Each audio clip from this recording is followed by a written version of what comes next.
Hello, in lo dam mo. Hey. Tu na hian in phulen thlo ma thar tura.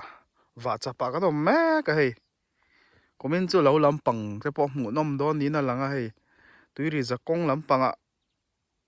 Mom rak ep tak me han hey lawan wat le a. Lo wa hi chu an zo deuh nual to azat ve chu an zo deuh vek to zo ka ni. Tu na hian in hey an en ula amun hi amoi don khop mai komin lampang. Phulen thlo ma fan te po mu nom le don ni na lang riau mai om na hi a rem na to ka mom rang kham nen hian ki tu na hen dar thum dar li la ri lo dewa ni in hi aron ka pa mom rang kham po angai amoi ngai in moi le veng vong to khop mai kan en thuak ang o thlo ma vein chu thlo ma tur wa chap an fang zok do ni hey in mu lawan ka ui sia hey kan tilang thuak ang nge Helai hey bal mun ani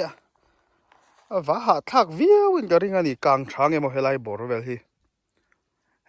ta hi chung lampang khi lai kan mu ron var khi luang pon khwa nia khi anung lampang ami tawar le biakin de poron lang hai luang pon ep chia khana omani lai kham kan mu hi sang ler kham man tinia oi thakop mai khu kulai khu minani do mel lampang a hian hei ya kumina hei wa chapa kan om me ka khu lai mi lo lang khu tui vai lui kan ti kha ni khu han en ula kumin chu a phuram khop mai kan lo tur mun wam don riau mai hei a view point na thaboka he lampang hi phulen thlo ma hi kala nuam don ni hei kongpui thiana oma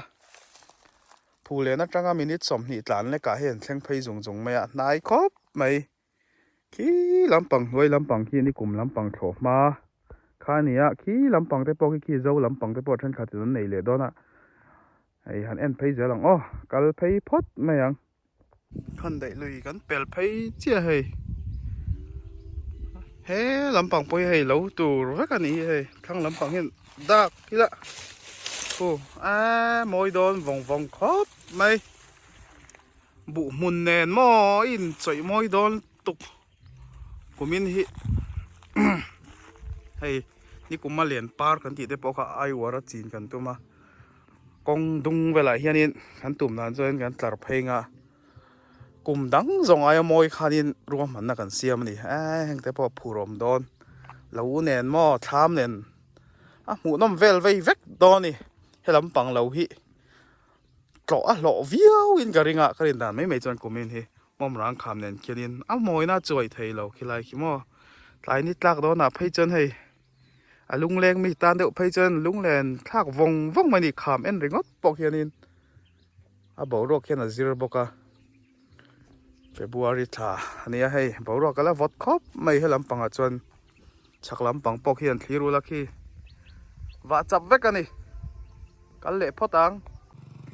hei to na hian ni kuma len par huna ha kan om me ka thang lampang kha chul vek to me khi lampang re hi lo lui ania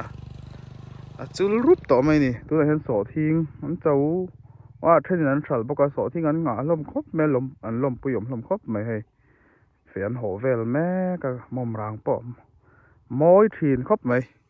he lampang en hoil hei kom na lai hi len par hun kha ni hei so he lai hi kan spot deuh ber ni kuma par tam na deuh ber khania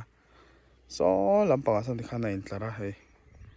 amoi khop mai helai mun kan tilang zoi ni